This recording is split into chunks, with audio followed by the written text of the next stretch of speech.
Alta Profit, assurance vie, retraite, immobilier, le meilleur de l'épargne en ligne depuis plus de 20 ans. Le Conseil en Plus présente Sud Radio, les incontournables de la gestion de patrimoine.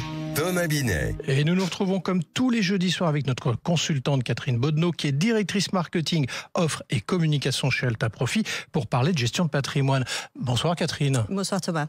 Catherine, aujourd'hui, on va parler héritage. Sommes-nous libres de choisir à qui iront nos biens au moment de notre décès? Pas forcément, vous allez nous l'expliquer. Parce que la réponse à cette question, quand même, est encadrée par de nombreuses règles qu'il faut connaître. Catherine, pouvez-vous d'abord nous expliquer ces grands principes?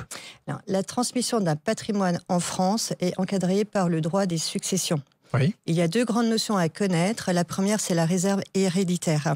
En France, une partie du patrimoine est obligatoirement réservée à certains héritiers qu'on appelle les héritiers réservataires. En premier lieu, ce sont les enfants, et en l'absence d'enfants, c'est le conjoint marié. Et donc, ce qu'il faut savoir, c'est qu'on ne peut pas déshériter totalement un héritier réservataire. C'est important. Tout à fait. Ensuite, la deuxième notion, donc, c'est la quotité disponible. Donc, ce qui n'est pas obligatoirement à transmettre aux héritiers réservataires, vous avez la liberté de transmettre cette partie-là aux héritiers de votre choix. Ça peut être un conjoint, ça peut être un partenaire de Pacs, des amis ou même une association. On aime être concret dans notre rendez-vous hebdomadaire. Est-ce que vous avez un exemple, justement, concret de répartition entre réserve héréditaire et quotité disponible? Alors, quand il y a des enfants, ça va dépendre du nombre d'enfants. Oui. S'il y a un enfant, il a droit à 50% du patrimoine. S'il y a deux enfants, ils se partageront 2/3 du patrimoine. S'il y a 3 enfants ou plus, et quel que soit du coup le nombre d'enfants, ils se partageront les 3/4 du patrimoine. Le reste, ce sera la quotité disponible. Ensuite, en l'absence d'enfants, donc si vous êtes marié, le conjoint devient héritier réservataire et il a droit à 1/4 du patrimoine. Et donc, vous pourrez transmettre librement les 3/4. Et s'il n'y a ni enfant ni conjoint marié, dans ce cas-là, vous avez la totalité du patrimoine.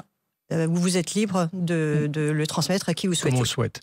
Justement, Catherine, parlons du conjoint. Quelle est sa place dans la transmission du patrimoine? Alors, on a vu le cas du conjoint sans enfant, qui devient héritier réservataire.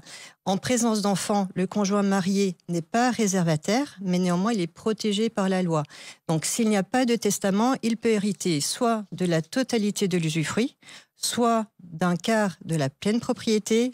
Mais comme il n'est pas réservataire, il pourrait être déshérité si c'était le souhait du conjoint qui est décédé.